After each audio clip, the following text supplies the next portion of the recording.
സത്യം പറയട്ടെ, നീ നന്നായിട്ട് സ്കിൻ കെയർ ചെയ്യുന്നുണ്ട്, സ്റ്റൈലിഷായി ഡ്രസ്സ് ചെയ്യുന്നുണ്ട്, ഹെയറും നന്നായിട്ട് തന്നെ മെയിൻറ്റെയിൻ ചെയ്യുന്നുണ്ട്. പക്ഷേ നിന്നെ സ്മെല്ല് ചെയ്യുന്നത് ബാഡ് ആണെങ്കിൽ ഇതൊക്കെ ചെയ്തത് ഒരു സെക്കൻഡിൽ വെറുതെ ആയിപ്പോൾ നിന്നോടുള്ള ഗുഡ് ഇംപ്രഷൻ ഒരു സ്മെല്ല് കൊണ്ട് ഇൻസ്റ്റന്റ് ആയി പോയി കിട്ടും. ഇതിലെ ഏറ്റവും വലിയ സത്യം എന്താണെന്ന് അറിയാം, ആരും നിന്റെ മുഖത്ത് നോക്കി പറയില്ല, അവരൊന്നും പറയാൻ നിൽക്കില്ല, നിന്നെ അവോയ്ഡ് ചെയ്യാൻ നോക്കും. അതുകൊണ്ട് ഒരു സിമ്പിളായുള്ള കാര്യം പറയാനാണ് ഞാനിന്ന് വന്നത്. എപ്പോഴും ഫ്രഷ് ആയിട്ടിരിക്കാൻ നമ്മൾ എന്ത് ചെയ്യണം? നമുക്ക് ബ്രീത്തിൽ നിന്ന് സ്റ്റാർട്ട് ചെയ്ത് ബോഡി, ഹെയർ, ക്ലോത്ത്സ്, നിന്റെ റൂം വരെ എക്സ്പെൻസീവ് ആയ പെർഫ്യൂംസ് ഒന്നും വേണ്ട, വലിയ പ്രൊഡക്ട്സ് ഒന്നും തന്നെ വേണ്ട. ഫസ്റ്റ് കാര്യം, ഇത് വീട്ടിൽ നിന്ന് തന്നെ സ്റ്റാർട്ട് ചെയ്യാം. നിങ്ങൾ ഡെയിലി കുളിക്കും, ഡിയോഡ്രന്റ് അടിക്കും, എല്ലാം ചെയ്യും. പക്ഷെ നിന്റെ റൂം എങ്ങനെയാണോ സ്മെല്ല് ചെയ്യുന്നത് അതുപോലെ തന്നെയായിരിക്കും നിന്നെ സ്മെല്ല് ചെയ്യുന്നത്.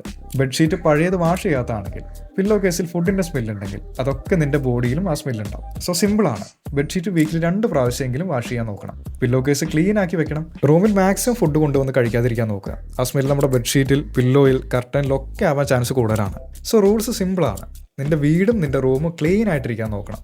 അതിനുശേഷം നെക്സ്റ്റ് ഇമ്പോർട്ടൻ്റ് ആയ കാര്യമാണ് നമ്മുടെ ബ്രീത്തിങ്. ബാഡ് ബ്രീത്ത് ആണ് അട്രാക്ഷന്റെ ബിഗ്ഗസ്റ്റ് കില്ലർ. നീ എത്ര നന്നായിട്ട് സംസാരിച്ചാലും ബാഡ് ബ്രീത്ത് ആണെങ്കിൽ അത് അത്ര നന്നായിരിക്കില്ല. അതുകൊണ്ട് തന്നെ ഡെയിലി 2 നേരം ബ്രഷ് ചെയ്യാൻ നോക്കുക. അതുകൊണ്ട് ഡെയിലി ബ്രഷ് ചെയ്യുന്നത് മാത്രം പോരാ. റിയൽ ഇഷ്യൂ എന്താണെന്നറിയാമോ? നാക്കിലുള്ള വെളുത്ത ലെയറാണ്. ഡെയിലി രാവിലെ ടങ്ക് ക്ലീൻ ചെയ്യണം. പിന്നെ ഫ്ലോസ് യൂസ് ചെയ്യണം. ഇത് എന്തിനാന്ന് വെച്ച് കഴിഞ്ഞാൽ നമ്മൾ ഫുഡ് കഴിച്ചതിന് ശേഷം നമ്മുടെ പല്ലിന്റെ ഇടയിൽ ഫുഡ് പാർട്ടിക്കിൾസ് ഇരിക്കാൻ ചാൻസ് കൂടുതലാണ്. സോ അതാണ് വിയർഡ് ആയിട്ടുള്ള സ്മെല്ലിന്റെ മെയിൻ റീസൺ. ലാസ്റ്റ് ആയിട്ട് ആൽക്കോൾ ഫ്രീ ആയ മൗത്ത് വാഷ് യൂസ് ചെയ്യുക. പിന്നെയാണ് കുളിയുടെ കാര്യം. നമ്മൾ ഡെയിലി 2 ടൈംസ് ഷവർ ചെയ്യുന്ന ആൾക്കാരാണ്. പക്ഷെ എല്ലാവരും പ്രോപ്പർ ആയിട്ടാണോ ഷവർ ചെയ്യുന്നത്? അതുകൊണ്ട് കുളിക്കുമ്പോൾ ബോഡി വാഷ് യൂസ് ചെയ്യുക, ലൂഫ അല്ലെങ്കിൽ സിലിക്കോൺ സ്ക്രബ്ബർ യൂസ് ചെയ്യാം. അതുപോലെ തന്നെ കയ്യിൽ മാത്രം സോപ്പ് വെച്ചാൽ പോരാ. നമ്മുടെ ആംപിറ്റ്, നമ്മുടെ കാൽ, നമ്മുടെ ബാക്ക് സൈഡ്, നമ്മുടെ ചെവിയുടെ പിന്നിൽ, ഇവിടെയൊക്കെയാണ് ബാക്ടീരിയ എല്ലാം ഇരിക്കുന്നത്. അതുപോലെ തന്നെ കുളിച്ച് കഴിഞ്ഞ് ബോഡി ഫുള്ളായിട്ട് ഡ്രൈ ആവട്ടെ, അതാണ് നല്ലത്. മോയ്സ്ചർ ഉണ്ടെങ്കിൽ ബാക്ടീരിയ ഉണ്ടാവും, ബാക്ടീരിയ ഉണ്ടെങ്കിൽ സ്മെല്ല് ഉണ്ടാവും. തണുത്ത വെള്ളത്തിൽ കുളിക്കുന്നത് കുറച്ച് നല്ലതാണ്. അത് ഫ്രഷ് ഫീൽ കുറച്ച് കൂടുതൽ നേരം നിൽക്കാൻ സഹായിക്കും. ഈ വീഡിയോ നിങ്ങൾ എൻജോയ് ചെയ്യുന്നുണ്ടെങ്കിൽ എന്നെ സബ്സ്ക്രൈബ് ചെയ്യാൻ മറക്കരുത്. Okay, back to the video. പിന്നെ നമ്മുടെ ഹെയർ, ഒരാളെ ഹഗ് ചെയ്യുമ്പോൾ എന്താ അവരുടെ മുടിക്ക് ഇത്ര സ്മെല്ലെന്ന് തോന്നിയിട്ടുണ്ടോ?